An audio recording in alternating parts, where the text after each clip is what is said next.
Halo teman-teman kelas 8, selamat datang dalam video pembelajaran pendidikan agama Katolik bersama saya, Kak Monik. Nah, kali ini kita dalam nuansa yang berbeda ya. Pembelajaran dilakukan tidak dengan tatap muka secara langsung, tetapi melalui penjelasan dari video.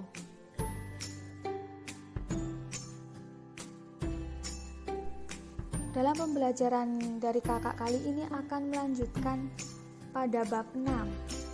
Pada bagian A dan B tentunya sudah dijelaskan oleh Bu Ignas ya. Dan kali ini kita akan memasuki pada bagian yang berbeda, yakni pada bagian C tentang bentuk-bentuk pelayanan gereja sebagai paguyuban. Teman-teman, ketika kita berbicara soal pelayanan gereja, nah apa sih sebenarnya dasar dari pelayanan gereja itu? Kalian tentu masih ingat ya, berkaitan dengan materi sebelumnya tentang ciri hidup jemaat perdana yang pertama, terletak pada Kisah Para Rasul 2 ayat 41 sampai dengan 47, di mana mereka itu bertekun dalam pengajaran rasul-rasul dan juga dalam persekutuan, kemudian berkumpul dan juga berdoa. Nah, nilai-nilai tersebut masih dipertahankan oleh gereja sampai sekarang ini. Lalu, bagaimana karya pelayanan gereja itu dilaksanakan dan juga gimana sih wujudnya? Kita akan pelajari bersama dalam video kali ini. Pelaksanaan itu oleh gereja sekarang ini dikenal dengan 5 pokok tugas gereja. Kita singkat saja dengan sebutan LKKMD. Apa saja? Yang pertama liturgia, kemudian kerikma, koinonia, martiria, dan juga diakonia. Liturgia itu berkaitan dengan pengudusan. Tentu kalian tidak asing lagi ya. Merupakan segala bentuk kegiatan ibadat kepada Tuhan yang dilakukan oleh umat secara personal maupun juga sosial, baik sakramen dan juga bukan sakramen. Contohnya, misalnya ketika kita pergi ke gereja merayakan Ekaristi dan juga ibadat, lalu juga ada doa rosario, doa jalan salib, doa novena, dan kegiatan-kegiatan lainnya. Poin yang kedua, tentang kerikma atau sebuah pewartaan. Merupakan segala bentuk pewartaan pengajaran iman yang meneguhkan antar satu dengan yang lainnya dalam pandangan iman.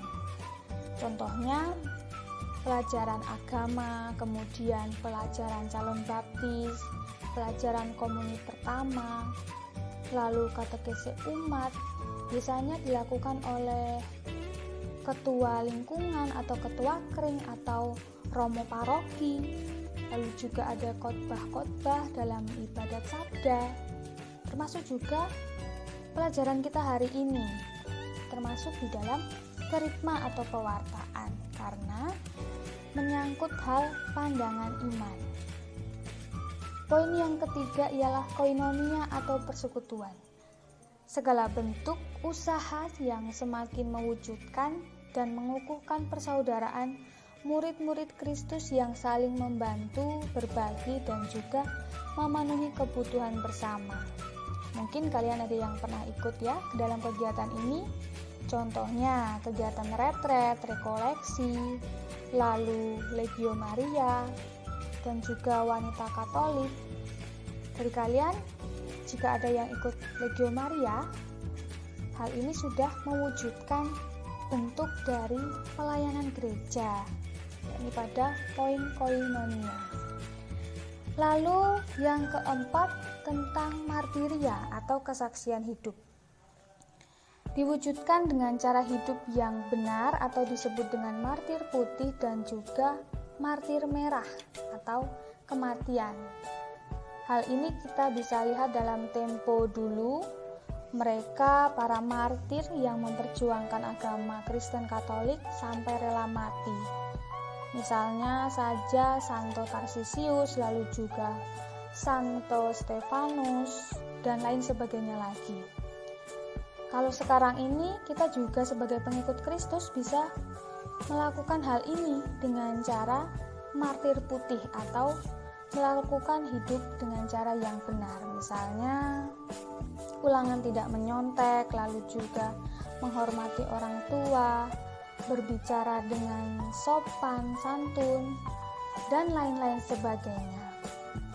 Poin yang kelima yakni tentang diakonia atau pelayanan. Segala bentuk pelayanan kepada semua orang yang membutuhkan bantuan.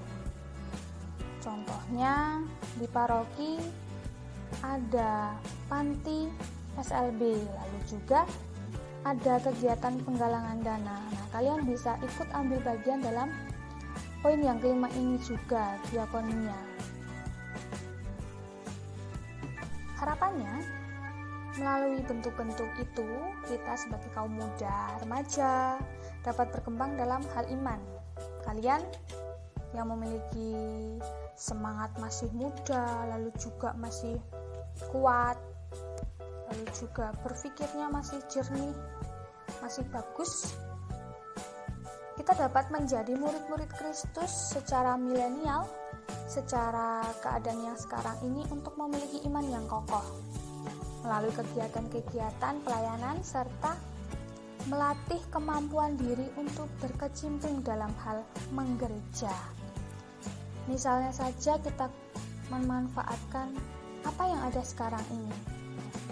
Misalnya HP kita gunakan untuk melakukan kebaikan, untuk melakukan pelayanan. Misalnya ketika ada teman yang lupa ada kegiatan latihan atau kumpulan rekat, nah, kita gunakan HP itu untuk mengingatkan mereka, misalnya menelpon ataupun chat dan lain sebagainya. Oleh karena itu, setiap remaja Katolik hendaknya untuk memberi semangat dan mengingatkan antar temannya, karena kalau bukan kita, siapa lagi?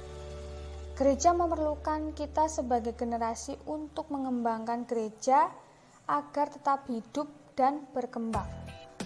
Tidak mudah karena banyak sekali tantangannya, misalnya malas, lalu juga egois, cenderung memikirkan diri sendiri, tidak mau capek, dan lain sebagainya.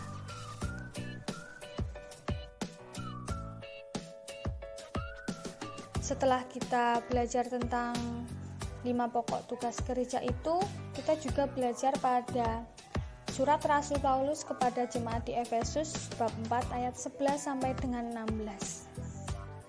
Teman-teman, demikianlah pembelajaran terkait dengan bentuk-bentuk pelayanan gereja sebagai paguyuban.